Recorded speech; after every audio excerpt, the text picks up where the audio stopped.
Hi there. I'm Natalie. And I'm John. And we're here for our next unboxing video. So Natalie, before we start, what are you reading? Great question, John. I'm so glad you asked. I have just finished The Ghost of Eden Park.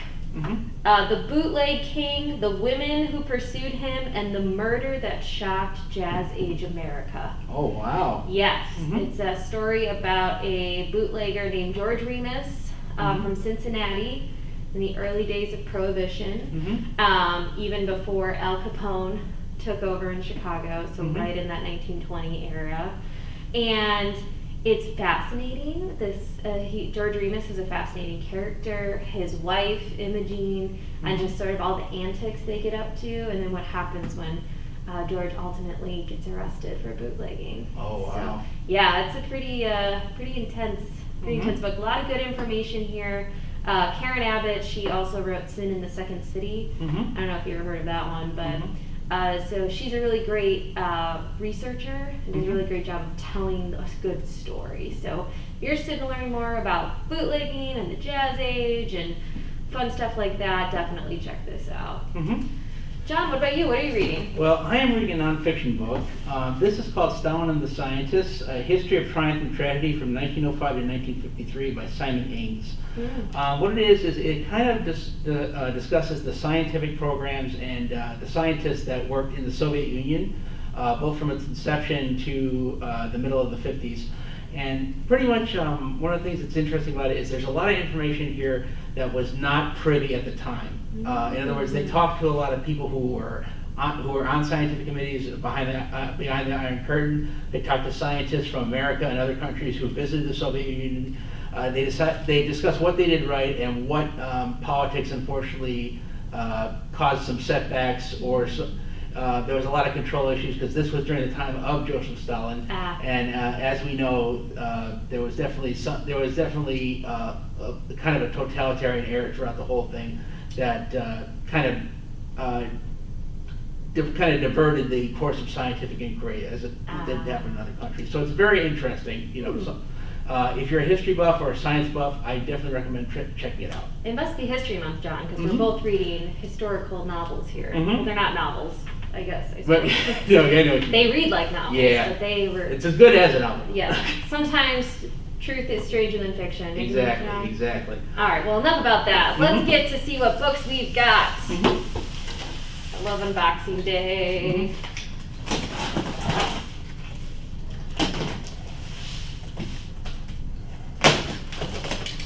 All right, open this up. We'll play with this later. Yeah, it's not as satisfying as the bubble wrap, you know? Yep. All right, so what do we got here today, John? All right. Well, right here I have Rabbits by Terry Miles. Oh, John, I cannot tell you how excited I am for Really? this book. Yes. Can you tell me what you think it's about? Well, it is based on the podcast of the same title called Rabbits. So it's a fictitious story that follows this sort of like occult thing going on with this movie. I don't really know what's going on. It was amazing, and you're really going down the rabbit hole with that one. So if you haven't listened to the podcast, I recommend it. If you like fictitious kind of eerie stories, and I'm so excited to check this out, John. All right. I'm gonna put myself on the hold list when I get back to my desk. So. Why don't you pull one out and we'll see what.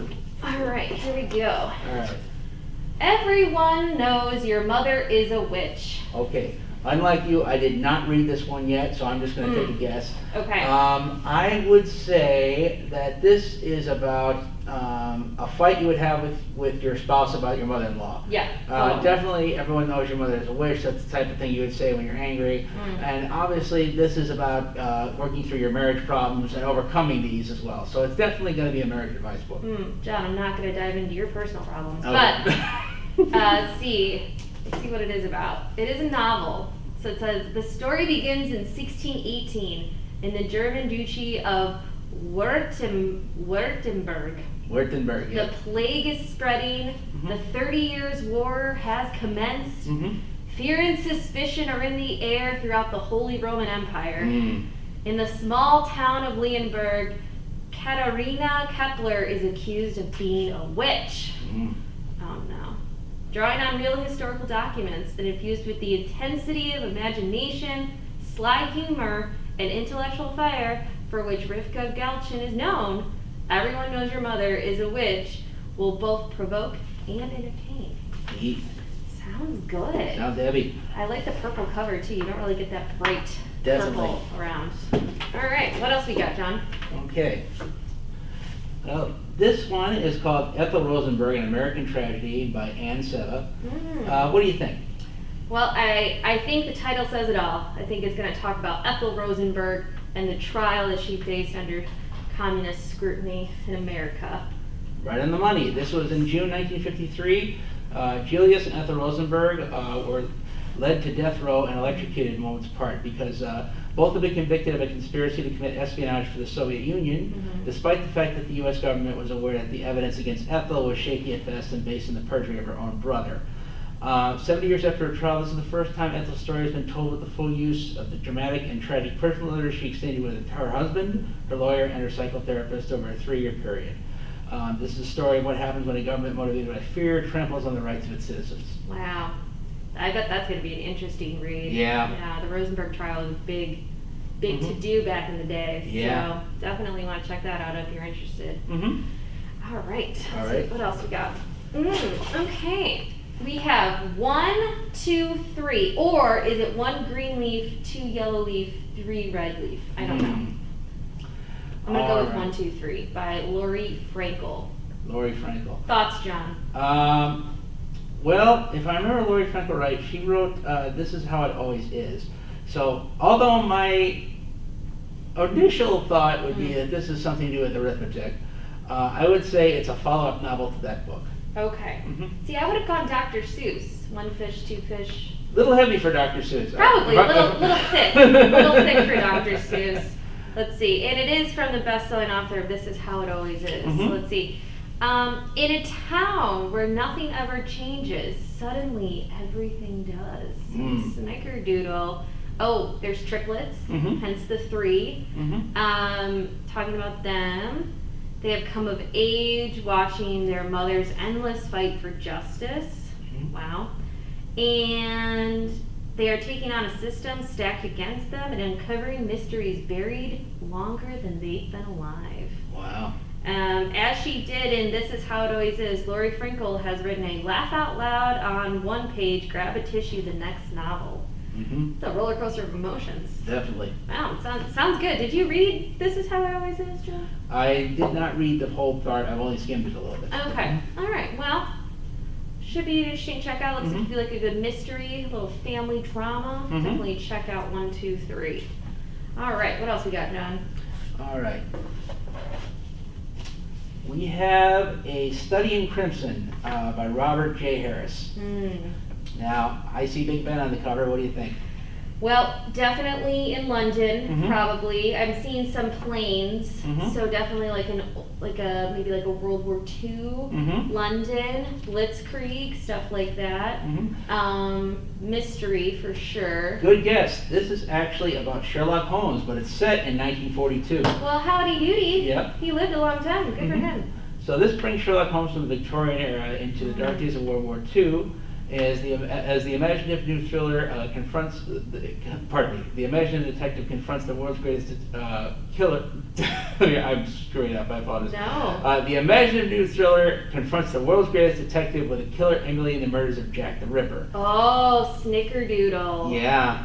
That's gonna be interesting. Little Whitechapel. So Sherlock Holmes versus someone who may or may not be Jack the Ripper in 1942 during the war. That sounds like an intriguing read. Are you a Sherlock Holmes fan? Oh yes, definitely. Yeah, you're gonna check that one out? Probably. Get back to us, let us know how that goes. Thank you. Yeah, I'm curious. All right, let's go to a different historical novel, I think. In American Marriage, the untold story of Abraham Lincoln and Mary Todd. All right, this has to be self-explanatory.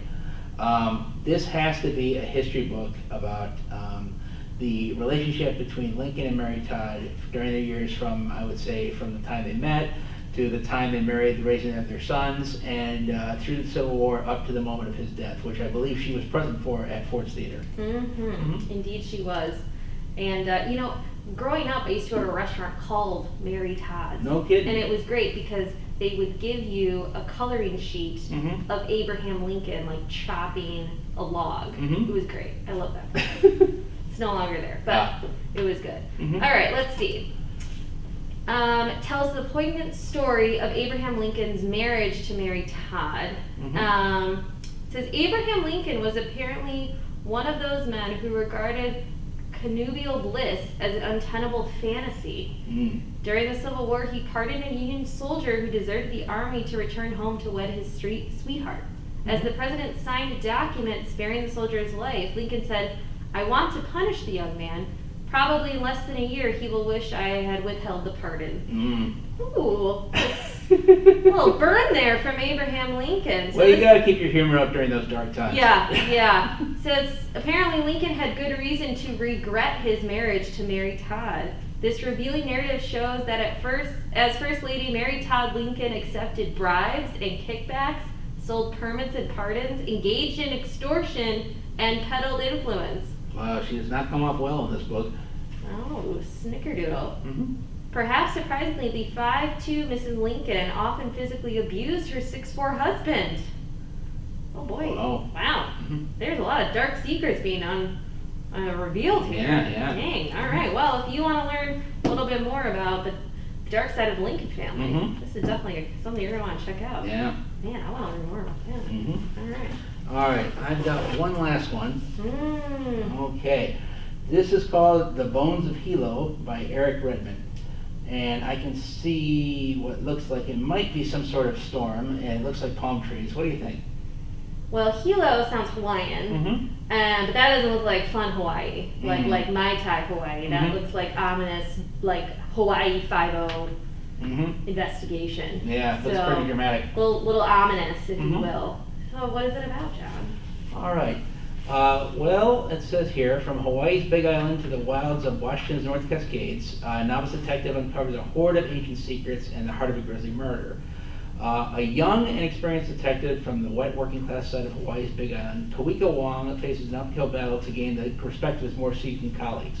And he has a chance of a lifetime when Ralph Fortunato, the mainland developer of an unpopular restaurant on the island's tourist side, is found murdered on a luxury golf course with an ancient Hawaiian spear drilling through his heart. With the other detectives desperately trying to solve other murders, Captain Terry Tanaka has no choice but to send Kawika to investigate. Bum, bum, bum, bum. Oh, yeah. Oh, I'm intrigued. Very much so. I want to know what happens. Have you been to Hawaii, John? I have not, but it's on my bucket list. Oh, man, it is beautiful. Definitely get out there. I had a great time. But didn't have any of that. So, little, maybe next time. More than my time Hawaii, less of the, maybe next time. Oh, goodness, I hope not. All right, here we have The Stepsisters by Susan Mallory. All right.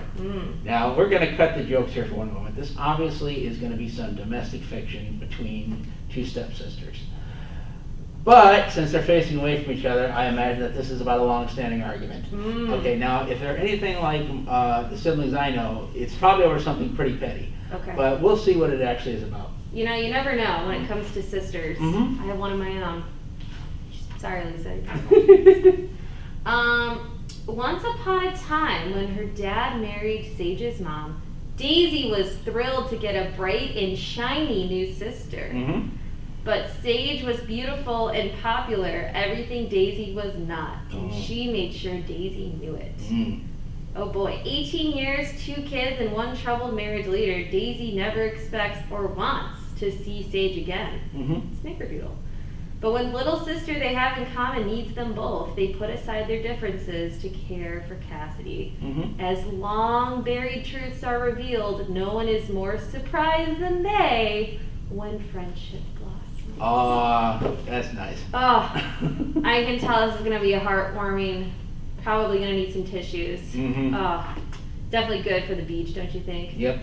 Oh, this summer, it's every sister for herself. That's what it says at the top. But I think it's going to be more than that, John. Yeah.